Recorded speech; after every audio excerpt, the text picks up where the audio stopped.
Hey guys, and welcome to a new episode of Pokemon Go. In today's episode, I will teach you guys how to level up really fast in Pokemon Go. This is the most effective way I found you can level up without downloading any extra software or hacking the game. Now, one thing to keep in mind is as you level up, you will encounter higher level Pokemons, and the level of the Pokemon is based on a CP.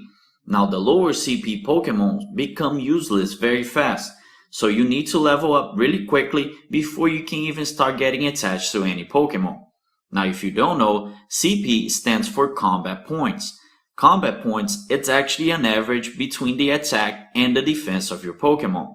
The CP of the Pokemon cannot be increased or trained, so only your trainer level will be increased in this tutorial. But as I've mentioned, as you level up, you will find a lot stronger Pokemon and you will be able to evolve in the game. Now my first advice here is forget about gyms all the way up to level 5. Gyms will yield you very little experience points for all the effort you have to put into it. Also guys, gyms are a lot harder to find and you have to go a lot further to get to one. So avoid gyms all the way up to level 5 and I will teach you guys why. Okay, so you've just started the game, you are at level 1. You will need to get around for this game, so you're actually gonna have to get out of your house. Now guys, the faster way you get around, the faster you will evolve in the game. Now, let's say you don't have any method of transportation, you're gonna have to walk. But if you can actually get a bike or a skateboard, it will make your journey a lot faster. Now let's start. Catching Pokemon will actually earn you 100 experience points. And you will start finding many weak Pokemons, as I've explained the CP. So guys, don't worry about this, and every new Pokemon you do find will yield you 500 experience points. Just so you guys have a little comparison, you will need to train at a friendly gym for 10 battles in order to earn the same 500 experience points you get for catching a new Pokemon. Now while you're going around and catching new Pokemons, you also have a chance of earning nice throws and great throws. The nice throw will yield you 10 extra experience points and a great throw will actually earn you 50 experience points. So the great advice here, just walk around as fast as you can, catch as many Pokemons as you can, because in between those Pokemons you will find Pokestops. Now a Pokestop is very easy, you just have to click on it and you earn free items. Every Pokestop you do find will earn you 50 experience points. Now they each have a 5-minute cooldown. So if a Pokestop is purple, you cannot earn any experience or items from it. But 5 minutes after, they will turn blue and you can hack them again. At those Pokestops, you might find items or eggs. Pokemon eggs, after they hatch, you need to walk 1 kilometer. After the 1 kilometer, you will earn 200 experience points for each egg that hatches. Now guys, if the hatched egg is a new Pokemon, you will also earn the new Pokemon experience of 500. So actually having an egg might earn you 700 experience points. While catching a lot of Pokemons, you might find Pokemon that have very little evolution shards. Now in Pokemon Go, if you didn't know, you will evolve your Pokemons based on evolution shards. Now every Pokemon has a different count, but let's take Caterpie for example. Caterpie only needs 4 evolution shards to evolve, so if you find 4 different Caterpies, you will be able to evolve into a Metapod. Evolving a Pokemon will yield you 500 experience points, and if you don't have the evolved Pokemon, it will gain you an extra 500. So just by evolving 4 Caterpies, you might get 1000 experience points. Okay, so as you can see, the basic is just go around as fast as you can, catch as many Pokemon as you can, find Pokestop, hatch eggs and everything. Avoid gyms at all costs. Now let's say you've reached level 5 in Pokemon Go. You're gonna have many Pokemons already in your bag and now gyms are gonna start getting interesting. What you wanna do is, you wanna find a gym that has not been taken by any team. You will place your weakest Pokemon.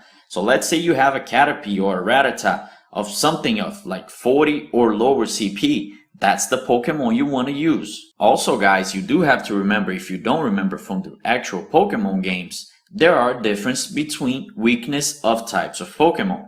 So attacking a fire Pokemon with a water Pokemon will do double the damage. And that's very important because it will save the health of your Pokemon.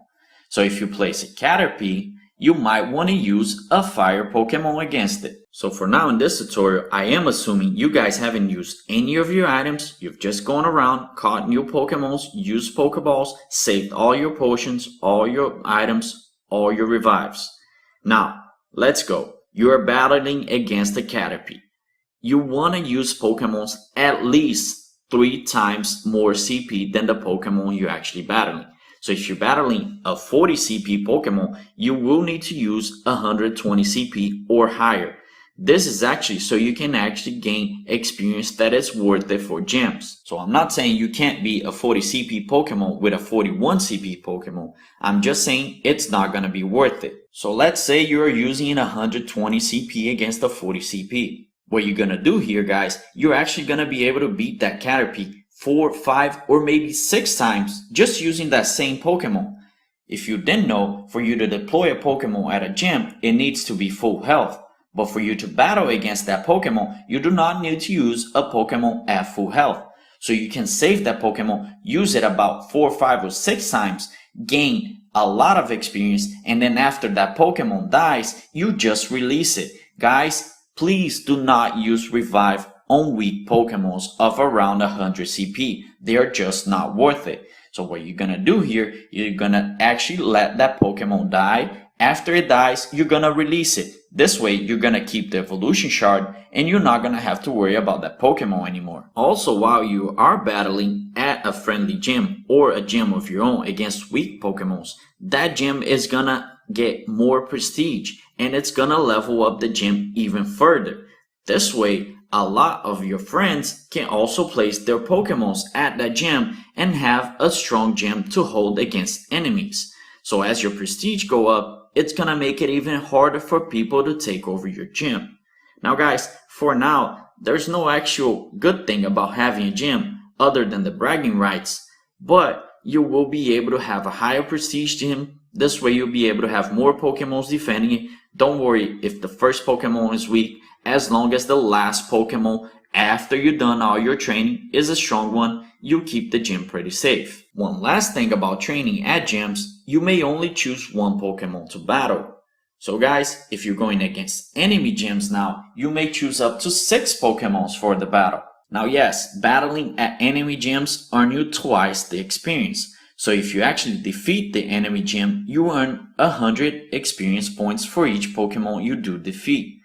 Now many people are thinking, well, I'm just gonna partner with a friend, I'm gonna tell him to place the weakest Pokemon he has, and I'm just gonna beat that gym, I'm gonna earn twice as much experience.